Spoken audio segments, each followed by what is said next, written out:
आप देख रहे हैं तेज खबर 24 और वक्त है खबरों का। जबलपुर में तमाम एहतियात का पालन करने के बाद भी कोरोना आखिरकार केंद्रीय जेल में दाखिल हो गया है। यहां एक या दो नहीं बल्कि 40 कैदी एक साथ कोरोना से संक्रमित पाए गए। आपको बता दें कि नेताजी सुभाष चंद्र बोस केंद्रीय जेल में इतने बड़े पैमाने में हुए संक्रमण ने प्रशासन को हैरत में डाल दिया है। बात की जाए जेल व्यवस्थाओं की तो यहाँ 2400 कैदियों को रखने की व्यवस्था है, लेकिन 3000 से ज्यादा कैदी फिलहाल यहाँ बंद हैं। जेल प्रशासन का कहना है कि यहाँ रोजाना ही नए कैदियों के साथ साथ अधिकारियों और कर्मचारियों का आना जाना लगा रहता है, जिससे संभावना है कि संक्रमण आसानी से यहाँ पहुँच गया होगा। हालांकि ये राहत की बात है कि संक्रमित बंदियों में 95% को किसी भी प्रकार की समस्या नहीं है और कोई भी गंभीर नहीं।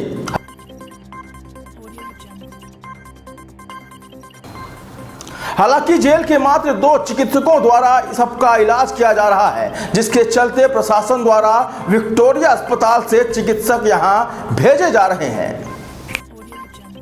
आज की डेट में सेंट्रल जेल की क्या स्थिति है और कहना है कि मतलब कोरोना पेशेंट बढ़ रहे हैं, क्या व्यवस्था है? नेताजी सुभाष चंद्र बोस केंद्रीय जेल जबलपुर में, जिसकी क्षमता 2400 बंदियों की रखने की है, आज की तारीख में लगभग 3000 बंदी यहाँ परिबद्ध हैं। जेल एक ऐसी जगह है, जब पूरा देश लॉकडाउन था 2 महीने तक, तब जेल खुला हुआ था। इस जेल में एक दिन भी लोगों का आना जाना रुका नहीं है। प्रतिदिन माननीय न्यायालय के आदेश से नए अपराधी आते थे और प्रतिदिन न्यायालय के आदेश से ही अपराधियों को छोड़ा जाता था। यानी लॉकडाउन में भी हम पूरे समय काम करते रहे। हमने बहुत व्यवस्थाएं की थी, लगभग 50 लोगों को अलग अलग रखने के लिए, ताकि नई आमद के लोग आए तो उनको अलग रखा जा सके। ये सारी व्यवस्थाएं की थी। इन पिछले 5 महीनों में लगभग 10,000 बंदियों, अधिकारी, कर्मचारियों का जेल के गेट में आना और जाना हुआ है। इसके बावजूद भी पिछले 5 महीने तक दिन रात मेहनत करके और गाइडलाइन का पालन करके हमने कोरोना को जेल में प्रवेश नहीं होने दिया। लेकिन अब बाहर भी संक्रमण फैल रहा है। हमारे यहाँ नई आमद भी तेज़ी से बढ़ रही है आना, और उनको रखने की जो व्यवस्थाएं हैं क्वारंटाइन रखने की, वो कम पड़ने लगी है। पहला बंदी जब सिहोरा जेल में पॉजिटिव आया तो तात्कालिक कलेक्टर महोदय के निर्देश से और एसपी साहब के सुझाव अनुसार उनको बाहर रखना ठीक नहीं समझा गया और जबलपुर जेल उसको ट्रांसफ़र किया गया। इसके बाद पाटन में 18 तारीख को निकला तो उसको भी जबलपुर जेल में रखा गया। यानी कि 15 और 18 तारीख से पहली बार पॉजिटिव केस जबलपुर जेल में आया।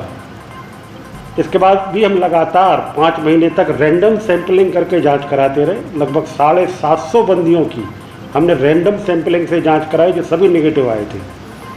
लेकिन अब संक्रमण बाहर भी फैल रहा है, हमारी सारी व्यवस्थाएं नाकाफ़ी हो रही हैं। हम सारे एहतियात का पालन करने के बावजूद भी अभी जो नई आमद आ रही है उसमें पॉजिटिव की संख्या ज़्यादा निकल रही है।